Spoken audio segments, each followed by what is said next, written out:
News में आपका स्वागत है। मैं हूं आपके साथ मैत्री त्रिपाठी। इंडिया न्यूज लेकर आया है आपके लिए दुनिया का सबसे तेज रफ्तार बुलेटिन न्यूज 222। सिर्फ 22 मिनट में देश और दुनिया की 222 खबरें। जी हां, बस सिर्फ 22 मिनट आप बने रहिए हमारे साथ। पूरी दुनिया की एक एक खबर हम आपको देंगे। दिल्ली के न्यू अशोकनगर इलाके में ड्यू की छात्रा पर एक सिरफिरे आशिक ने अपने साथी के साथ मिलकर ब्लेड से हमला कर दिया।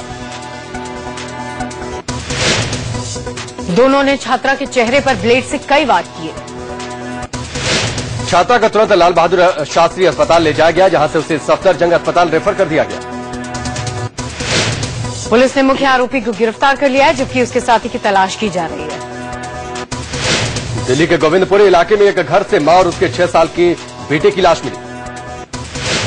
दोनों की लाश सड़ी गली हालत में मिली है, जिससे यह अंदाजा लगाया जा रहा है कि हत्या 3 या 4 दिन पहले हुई थी। घर में सिर्फ 3 सदस्य रहते थे। वारदात के बाद से ही मृतक महिला का पति लापता है। पुलिस पति पर हत्या का शक जता रही है। दिल्ली में रक्षा मंत्रालय में तैनात एक इंस्पेक्टर के घर से लाखों रुपए की चोरी का मामला सामने आया है। हैरानी वाली बात यह है कि पीड़ित इंस्पेक्टर अपनी बहू पर चोरी का इल्जाम लगा रहे हैं। दरअसल घर वालों का बहू से किसी बात को लेकर विवाद चल रहा था, जिसकी सुनवाई महिला आयोग में हो रही है।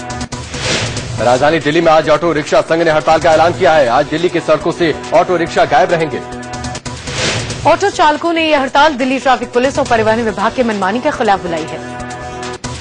साथ ही ऑटो रिक्शा संघ का कहना है कि अगर 3-4 दिनों में उनकी मांगे नहीं मानी गई तो रोजाना शाम 4 बजे से ऑटो रिक्शा नहीं चलेंगे। ऑटो चालकों का कहना है कि ट्रैफिक पुलिस रिश्वत मांगती है, मना करने पर ऑटो जब्त कर लेते हैं या चालकों पर भारी जुर्माना लगाते हैं। इस बीच बीजेपी प्रदेश अध्यक्ष सतीश उपाध्याय ने पुलिस कमिश्नर बीएस बसी से मुलाकात की और ऑटो रिक्शा चालकों के आरोपों पर संज्ञान लेने को कहा। साथ ही बीजेपी ने ऑटो चालकों से हड़ताल पर नहीं जाने की अपील की है। यूपी के सहारनपुर में प्रशासन के सख्त पहरे के बीच सिटी कोतवाली इलाके में मौजूद एक दुकान में आग लगा दी गई। दुकान में आग कुछ उपद्रवियों ने लगाई, फिलहाल उसका पता नहीं चल पाया है। सहारनपुर में आज से कर्फ्यू में 4-4 घंटे की ढील दी जाएगी। कर्फ्यू में ढील के लिए शहर के 2 हिस्सों में बांटा गया है। एक हिस्सा नया शहर है, जबकि दूसरा हिस्सा पुराना शहर रखा गया है। पुराने शहर में शाम 3 बजे से 7 बजे तक ढील दी जाएगी, जबकि नए शहर में सुबह 10 बजे से दोपहर 2 बजे तक ढील दी जाएगी। शनिवार को हुई हिंसा में 3 लोगों की मौत हो गई थी, जबकि 33 घायल हुए थे। मामले में 38 लोगों की गिरफ्तारी हुई है। सहारनपुर में हुई हिंसा के बाद 6 थाना इलाकों में कर्फ्यू है, बाजार बंद है और सड़कों पर सन्नाटा है। सहारनपुर में 2 दिन में पुलिस ने फ्लैग मार्च निकाला। रैपिड एक्शन फोर्स, अर्धसैनिक बल और पीएससी के जवान तैनात हैं। सहारनपुर में प्रशासन ने ईद पर घर आ रहे लोगों के लिए रेलवे स्टेशन से घर तक बसों का इंतजाम किया है। प्रशासन की तरफ से 2 हेल्पलाइन नंबर भी जारी किए गए हैं, जिन पर लोग सीधे संपर्क कर अपनी समस्या बता सकते हैं। ताजा हालात को देखते हुए सहारनपुर जिले में 30 जुलाई तक एहतियातन सभी स्कूल कॉलेज बंद हैं। यूपी सरकार ने हिंसा में मारे गए लोगों के परिजनों को 10-10 लाख और घायलों को 50-50 हजार रुपए देने का ऐलान किया है। यूपी के सहारनपुर में हुई हिंसा की आंच जम्मू तक पहुंच गई है। जम्मू में सिख समुदाय के लोगों ने सहारनपुर हिंसा के विरोध में जोरदार प्रदर्शन किया। जम्मू पठानकोट हाईवे पर जाम लगाकर लोगों ने यूपी सरकार के खिलाफ जमकर नारेबाजी की। सहारनपुर हिंसा को लेकर गृह मंत्री राजनाथ सिंह ने प्रधानमंत्री नरेंद्र मोदी को जानकारी दी। केंद्रीय मंत्री कलराज मिश्र ने सहारनपुर हिंसा को इशारों में ही पाकिस्तानी खुफिया एजेंसी आईएसआई से जोड़ दिया। कलराज ने सहारनपुर समेत 34 जिलों में आईएसआई के नेटवर्क होने की बात कही। सहारनपुर हिंसा को लेकर यूपी के मंत्री आजम खान ने हिंसा की तुलना 2 साइकिलों की टक्कर से कर दी और कहा कि ऐसे में इंटेलिजेंस विभाग आखिर क्या करेगा। कांग्रेस प्रवक्ता राशिद अल्वी ने कहा कि यूपी सरकार से कानून व्यवस्था संभल रही है, इसलिए सूबे को 4-5 हिस्सों में बांट देना चाहिए। 24 अगस्त को होने वाले सिविल सेवा पीटी एग्जाम स्थगित करने पर यूपीएससी राजी हो गई है। 1-2 दिनों में औपचारिक ऐलान होगा। यूपीएससी में भारतीय भाषाओं के साथ हो रहे भेदभाव को दूर करने के लिए गृह मंत्री राजनाथ सिंह ने यूपीएससी अध्यक्ष के साथ मीटिंग की। बैठक में वित्त मंत्री अरुण जेटली, पीएमओ में राज्य मंत्री जितेंद्र सिंह और प्रधानमंत्री के प्रमुख सचिव नृपेंद्र मिश्र के साथ साथ कार्मिक सचिव भी मौजूद थे। बताया जा रहा है कि केंद्रीय गृह मंत्री राजनाथ सिंह ने प्रधानमंत्री नरेंद्र मोदी को बैठक की जानकारी दी। यूपीएससी की सिविल सेवा परीक्षा से सीसेट हटाने की मांग को लेकर दिल्ली के मुखर्जी नगर में धरने पर बैठे परीक्षार्थी आपस में ही भिड़ गए। दरअसल मंच पर बैठने और भाषण देने को लेकर यूपीएससी के परीक्षार्थियों के 2 गुटों में ये भिड़ंत हो गई। इलाहाबाद में अखिल भारतीय विद्यार्थी परिषद के छात्रों ने धरना दिया और सीसेट खत्म करने की मांग की। केंद्रीय मंत्री नितिन गडकरी ने अपने घर पर जासूसी के उपकरण पाए जाने की खबरों का खंडन किया है। इंडिया न्यूज के सहयोगी अखबार द संडे गार्जियन में छपी खबर के मुताबिक गडकरी के 13 मूर्ति लेन स्थित आवास पर जासूसी उपकरण लगाए गए थे। खबरें आई कि गडकरी के आवास में हाई पावर लिसनिंग डिवाइस मिले हैं, जिसे अब हटा दिया गया है। बीजेपी का वरिष्ठ नेता सुब्रमण्यम स्वामी ने दावा किया कि बीते अक्टूबर गडकरी के घर जासूसी उपकरण लगाए गए थे। पूर्व पीएम मनमोहन सिंह ने कहा है कि अगर मंत्रियों के घर जासूसी हो रही है तो ये अच्छा संकेत नहीं है, इस मामले की जांच होनी चाहिए। जबकि पीएमओ राज्य मंत्री जितेंद्र सिंह ने कहा कि उन्हें गडकरी के घर जासूसी के बारे में कोई जानकारी नहीं। कांग्रेस, एनसीपी और लेफ्ट पार्टियों ने इस पर गडकरी और सरकार से जासूसी कांड पर सफाई मांगी है। जांच अधिकारियों के हवाले से खबर है कि ऐसे उपकरण अमेरिकी सीआईए और एनएसए ही इस्तेमाल करती है। इससे पहले वॉशिंगटन पोस्ट ने 30 जून को खबर दी थी कि अमेरिकी जांच एजेंसियां बीजेपी समेत दुनिया की कई राजनीतिक पार्टियों की जासूसी करवा रही है। खबर आने पर भारत ने अमेरिका से इस पर कड़ी आपत्ति जताई थी। इससे पहले जून 2011 में वित्त मंत्रालय में जासूसी उपकरण लगाए जाने की खबर आई थी। राष्ट्रपति प्रणब मुखर्जी उस समय भारत के वित्त मंत्री थे। 2012 में खबर आई कि रक्षा मंत्री ए.के. एंटनी के दफ्तर में भी जासूसी उपकरण लगाए गए हैं।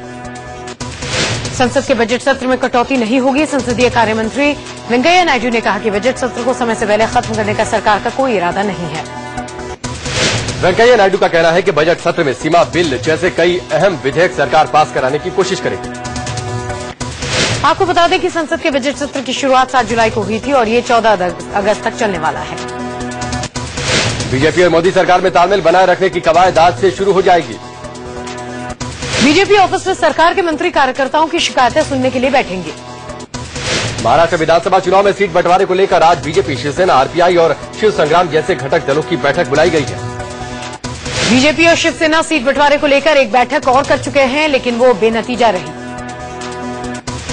उधर महाराष्ट्र के डिप्टी सीएम अजित पवार ने शिवसेना प्रमुख उद्धव ठाकरे पर निशाना साधा। अजीत पवार का कहना है कि एक बाला साहब थे जो पाक का विरोध करने के लिए पिच तक खोद देते थे और एक ये है कि पाक पीएम के आगे शपथ लेते हैं।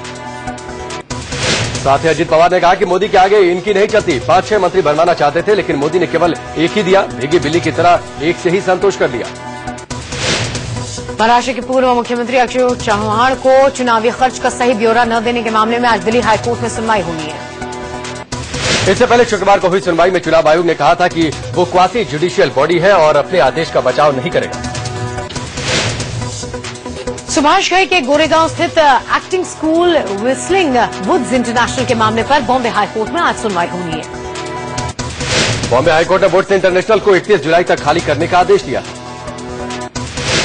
जबकि पिछली सुनवाई पर महाराष्ट्र सरकार ने कोर्ट में साफ किया था कि वो स्कूल के विरुद्ध कोई कार्रवाई नहीं करेगा। जल्द ही मोदी सरकार पूर्व सांसदों के वेतन में 75% की बढ़ोतरी कर सकती है।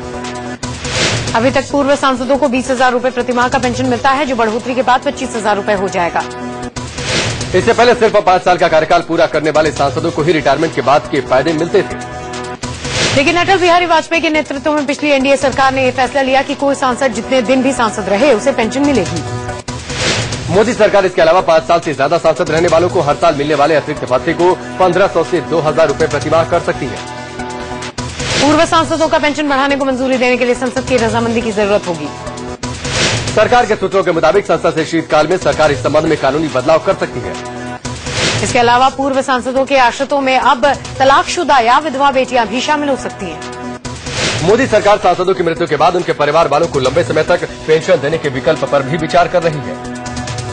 विदेश मंत्री सुषमा स्वराज ने काठमांडू में नेपाल के विदेश मंत्री महेंद्र बहादुर पांडे के साथ द्विपक्षीय समझौतों पर दस्तखत किए। दोनों देशों ने आपसी सहयोग और व्यापार को और ज्यादा बढ़ाने पर जोर दिया। भारत रवाना होने से पहले विदेश मंत्री सुषमा स्वराज ने काठमांडू में प्रसिद्ध पशुपतिनाथ मंदिर के दर्शन किए। यहां वरिष्ठ पुजारी ने गुलदस्ता भेंट कर उनका स्वागत किया। सुषमा ने मंदिर की परिक्रमा भी की। पीएम नरेंद्र मोदी 3 अगस्त को 2 दिनों के दौरे पर नेपाल जा रहे हैं, जहां वो राष्ट्रपति प्रधानमंत्री से मुलाकात करेंगे। साथ ही मोदी नेपाली संसद को भी संबोधित करेंगे। 17 सालों के बाद पहली बार कोई भारतीय पीएम नेपाल जा रहे हैं। लद्दाख के दमचौक में चीनी आर्मी ने भारतीय सीमा के अंदर घुसकर भारतीय चरवाहों के टेंट उखाड़कर अपने टेंट लगा दिए। भारतीय सेना ने इस बाबत चीनी आर्मी से विरोध भी जताया। चीनी सैनिकों की एक घुसपैठ शुक्रवार की देर रात हुई। दमचौक के गोजीर में भारतीय चरवाहों के बने टेंट पर चीनी सैनिकों ने धावा बोला और तोड़ दिया। लखनऊ के मोहनलालगंज में महिला की हत्या के मामले में हुए खुलासे के बाद पुलिस का झूठ पकड़ा गया। फोरेंसिक रिपोर्ट में खुलासा हुआ कि हत्या से पहले महिला का गैंगरेप हुआ था, जबकि पुलिस रेप से लगातार इंकार कर रही थी। फोरेंसिक रिपोर्ट से ये खुलासा हुआ है कि महिला के शरीर से 2 लोगों के डीएनए भी मिले हैं। फोरेंसिक रिपोर्ट से साफ पता चलता है कि रेप और मर्डर केस में एक नहीं बल्कि 2 लोग शामिल थे। लखनऊ पुलिस ने दावा किया था कि महिला से रेप नहीं हुई थी और हत्या में सिर्फ एक शख्स ही शामिल था। इस मामले में रामसेवक नाम के सिक्योरिटी गार्ड को ही इकलौता आरोपी बताकर गिरफ्तार किया गया है। यूपी के मंत्री राजेंद्र चौधरी ने कहा कि अगर किसी पुलिस अफसर की गलती सामने आई तो उसे बख्शा नहीं जाएगा। उधर पीड़ित परिवार सीबीआई जांच की मांग को लेकर धरने पर बैठ गया है। फॉरेंसिक रिपोर्ट के खुलासे के बाद परिवार वालों ने कहा कि लखनऊ पुलिस की जांच पर कोई भरोसा नहीं। पूर्व केंद्रीय मंत्री और जन चेतना पार्टी के अध्यक्ष विनोद शर्मा ने होद चिल्लड़ मामले को लेकर हरियाणा सरकार पर निशाना साधा। विनोद शर्मा के मुताबिक मामले पर कमीशन के गठन के 3 साल बाद भी कोई ठोस कार्रवाई नहीं हुई। विनोद शर्मा ने मामले की जांच सीबीआई से कराने की मांग की है। अंबाला पहुंचे विनोद शर्मा ने जेबीटी टीचरों का मामला भी उठाया। उन्होंने कहा कि पंचकुला में अनशन पर बैठे टीचरों की मांगे सरकार को जल्द पूरी करनी चाहिए। भारी बारिश की वजह से केदारनाथ यात्रा एक बार फिर से रोक दी गई है। मौसम खराब होने की वजह से 29 जुलाई तक प्रशासन ने केदारनाथ यात्रा स्थगित कर दी है। भारी बारिश की वजह से कई जगह भूस्खलन से रास्ते बंद हो गए हैं। मुंबई में जोरदार बारिश के चलते कई जगहों पर जल जमाव की नौबत पैदा हो गई है। जुहू समेत कई इलाकों में भारी बारिश हुई है। मुंबई के कई इलाकों में घुटनों तक पानी भर गया। सड़क पर पानी जमा होने से गाड़ियों की रफ्तार धीमी रही। भारी बारिश के चलते मुंबई के कई इलाकों में ट्रैफिक जाम भी लग गया है। महाराष्ट्र के अमरावती में बारिश की वजह से जनजीवन अस्त व्यस्त हो गया है। डैम का पानी छोड़े जाने की वजह से पूर्णा नदी उफान पर है। पूर्णा नदी के आसपास के गांवों में बाढ़ जैसे हालात पैदा हो गए हैं। पानी का तेज बहाव गली मोहल्लों तक गुजर रहा है, जिसकी वजह से लोगों को घर से निकलना मुश्किल हो गया है। खेतों में कई फीट पानी जमा है, जिसकी वजह से किसानों की मुश्किलें बढ़ गई हैं। मध्य प्रदेश के बैतूल में पिछले 1 सप्ताह से हो रही बारिश की वजह से कई इलाकों में बाढ़ जैसे हालात पैदा हो गए हैं। माई नदी के नजदीक कई मकान ढह चुके हैं, जबकि कईयों को नुकसान पहुंचा है। बारिश की वजह से कई जगहों पर सड़क किनारे की जमीन कट गई है। वाहनों की आवाजाही पर भी असर पड़ा है।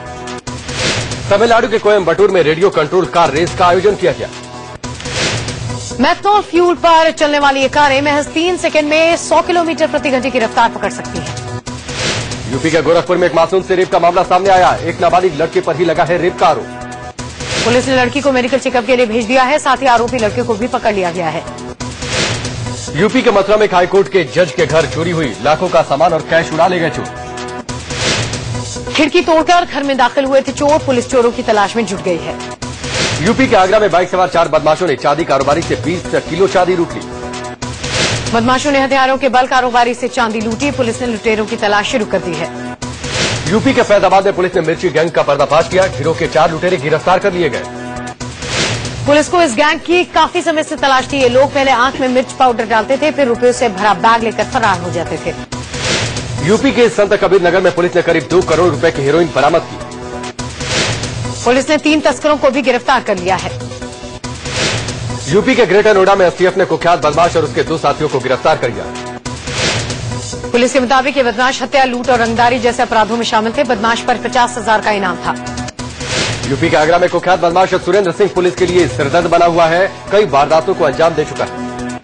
सुरेंद्र सिंह पर अपहरण, हत्या और फिरौती जैसे कई मामले दर्ज हैं। यूपी पुलिस के साथ साथ एमपी और राजस्थान पुलिस को भी इसकी तलाश थी।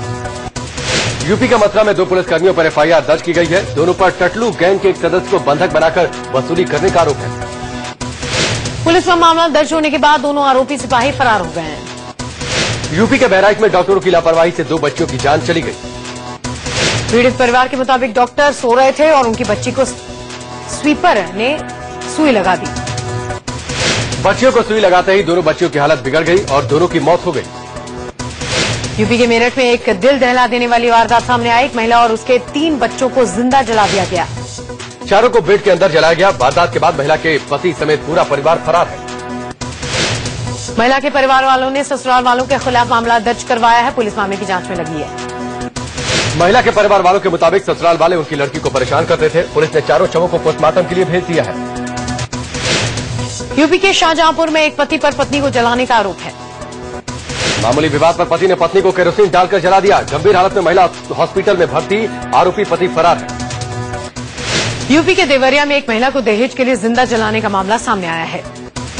महिला गंभीर हालत में हॉस्पिटल में भर्ती है। महिला के मुताबिक उसका पति और सास उसे दहेज के लिए परेशान करते थे। यूपी के कानपुर में एक छात्र को किडनैप कर उसकी हत्या कर दी गई। छात्र के परिवार से 5 लाख की फिरौती मांगी गई थी। फिरौती नहीं मिलने पर किडनैपर्स ने छात्र की हत्या कर दी। पुलिस ने 3 अपहरणकर्ताओं को गिरफ्तार कर लिया है। किडनैपर्स की निशानदेही पर पुलिस ने छात्र का शव भी बरामद कर लिया। कानपुर में एक नाबालिग लड़के का शव मिलने से सनसनी फैल गई। शव के पास से मिली डायरी से मृतक की पहचान हो गई। पुलिस को हत्या का शक है। साथ ही पुलिस ने पूछताछ के लिए एक शख्स को हिरासत में ले लिया है। कानपुर में ही जमीनी विवाद में एक शख्स ने अपने ही पिता की धारदार हथियार से हत्या कर दी। पुलिस ने आरोपी बेटे को गिरफ्तार कर लिया है। साथ ही शव को पोस्टमार्टम के लिए भेज दिया है। यूपी के मैनपुरी में 100 रुपए के लिए एक मजदूर की हत्या कर दी गई। मृतक अपनी मजदूरी मांग रहा था, जिससे नाराज होकर आरोपी ने उसे केरोसिन पिलाकर हत्या कर दी। पुलिस ने मामला दर्ज कर लिया है। यूपी के कन्नौज में 5 भ्रूण मिलने से सनसनी फैल गई। सभी कूड़े के ढेर में एक डिब्बे में थे। पुलिस ने सभी भ्रूण को अपने कब्जे में लेकर जांच शुरू कर दी है। यूपी के बस्ती में एक महिला ने पैर पर सुसाइड नोट लिखकर फांसी लगा ली। सुसाइड नोट में महिला ने मौत के लिए ससुराल वालों को जिम्मेदार ठहराया है। पुलिस ने महिला के सास ससुर और ननद के खिलाफ दहेज हत्या का मामला दर्ज कर लिया है। यूपी के गोरखपुर में एक शख्स ने चरित्र पर शक होने पर अपनी पत्नी के गला घोंटकर हत्या कर दी। अपनी पत्नी की हत्या के बाद पति ने भी ट्रेन के आगे कूदकर जान दे दी। पुलिस ने दोनों शवों को पोस्टमार्टम के लिए भेज दिया है। यूपी के मथुरा में एक रेस्टोरेंट में रखे सिलेंडर में आग लगने से हड़कंप मच गई। आग की खबर लगते ही दमकल कर्मचारी मौके पर पहुंच गए और कड़ी मेहनत के बाद आग पर काबू पाया। यूपी के औरैया में एक बस में आग लग गई। 6 लोगों की बस में ही जलकर मौत हो गई। बस पर हाई टेंशन वायर गिरने से आग लगी थी। हादसे में करीब कई लोग घायल हो गए। सभी घायलों को हॉस्पिटल में भर्ती करवा दिया गया है। साथ ही हादसे से नाराज लोगों ने पुलिस पर पथराव किया। यूपी के ग्रेटर नोएडा में एक तेज रफ्तार डंपर ने एक मोटरसाइकिल सवार को टक्कर मार दी। बाइक सवार की मौके पर ही मौत हो गई। हादसे से नाराज लोगों ने दादरी सूरजपुर रोड पर जाम लगा दिया। साथ ही कई गाड़ियों में भी तोड़फोड़ की। यूपी में वाराणसी के रेलवे स्टेशन को हाईटेक बनाया जाएगा। रेलवे बोर्ड के चेयरमैन अरुणेंद्र कुमार के मुताबिक 189 करोड़ रुपए का खर्च आएगा। स्टेशन की सुरक्षा होगी कड़ी। साथ ही सीसीटीवी कैमरे भी लगेंगे। यूपी के गाजीपुर में एक शख्स को 786 नंबर की चीजें जमा करने का शौक है। मोटरसाइकिल के नंबर से लेकर मोबाइल नंबर और रेल टिकट तक उसके पास मौजूद है। यूपी के अलीगढ़ में बीजेपी के युवा मोर्चे के कार्यकर्ताओं ने राज्य में खराब कानून व्यवस्था को लेकर प्रदर्शन किया। युवा मोर्चा के कार्यकर्ताओं पर पुलिस ने बल का प्रयोग किया और करीब 20 कार्यकर्ताओं को हिरासत में लिया। यूपी के मुजफ्फरनगर में मामूली बात पर 2 गुटों में मारपीट हो गई। पुलिस ने 4 लोगों को गिरफ्तार कर लिया। गिरफ्तार लोगों को छुड़ाने के लिए लोगों ने थाने का घेराव किया, जिसके बाद पुलिस ने किसी तरह से लोगों को भगाया। पाकिस्तान के प्रमुख दैनिक द डॉन ने भारत के साथ व्यापार संबंधों को प्रोत्साहन करने का समर्थन करते हुए संपादकीय लिखा। द डॉन ने लिखा है कि भारत को MFN का दर्जा देने में और देरी से संकेत जाएगा कि पाकिस्तान पड़ोसी देश के साथ व्यापार संबंध मजबूत बनाने पर गंभीर नहीं है। न्यूयॉर्क में 25 साल के युवक ने स्पाइडरमैन जैसे कपड़े पहनकर महिला टूरिस्ट को तंग किया और फिर एक पुलिस वाले को घूंसा मार दिया, जिसे पुलिस ने गिरफ्तार कर लिया। गिरफ्तार किए गए युवक ने अपना नाम जूनियर बिशप बताया। बिशप स्पाइडरमैन जैसे कपड़े पहनकर वहां मौजूद टूरिस्ट के साथ फोटो क्लिक करवा रहा था। महिला टूरिस्ट से टिप को लेकर बिशप झगड़ा कर रहा था। पुलिस वाले ने जब उसे रोकना चाहा तो उसे घूंसा मार दिया। ब्रिटेन के उप प्रधानमंत्री निक क्लेग ने कहा है कि यूक्रेन में मलेशिया यात्री विमान MH17 को मार गिराने की घटना के चलते रूस को फुटबॉल विश्व कप 2018 की मेजबानी नहीं मिलनी चाहिए। गंगा को अविरल और निर्मल बनाने पर खर्च होंगे करीब 1 लाख करोड़। अगले महीने इस संबंध में पीएम के सामने रिपोर्ट पेश होगी। देश की टॉप लिस्टेड कंपनियों के CEO की सालाना सैलरी औसतन 10 करोड़ है, जबकि अमेरिका में 100 करोड़ है। मारुति ने होंडा की मोबिलियों से मिल रही चुनौतियों को देखते हुए एर्टिगा के दाम घटा दिए हैं। मारुति ने एर्टिगा की कीमतों में 70,000 की कमी कर दी है। गूगल ने लैपटॉप साइज इन्वर्टर के लिए $10 लाख यानी करीब 6 करोड़ रुपए बतौर इनाम की पेशकश की है। दरअसल गूगल ने IEEE के साथ मिलकर लिटिल बॉक्स चैलेंज शुरू किया है, जिसके तहत 1 किलोवाट क्षमता वाले बिजली इन्वर्टर बनाए जाएं। 9 अगस्त को वित्त मंत्री अरुण जेटली RBI के बोर्ड ऑफ डायरेक्टर्स को संबोधित करेंगे। माना जा रहा है कि इस संबोधन में जेटली ग्रोथ रेट में वृद्धि को प्रोत्साहन देने वाली घोषणाओं पर चर्चा करेंगे।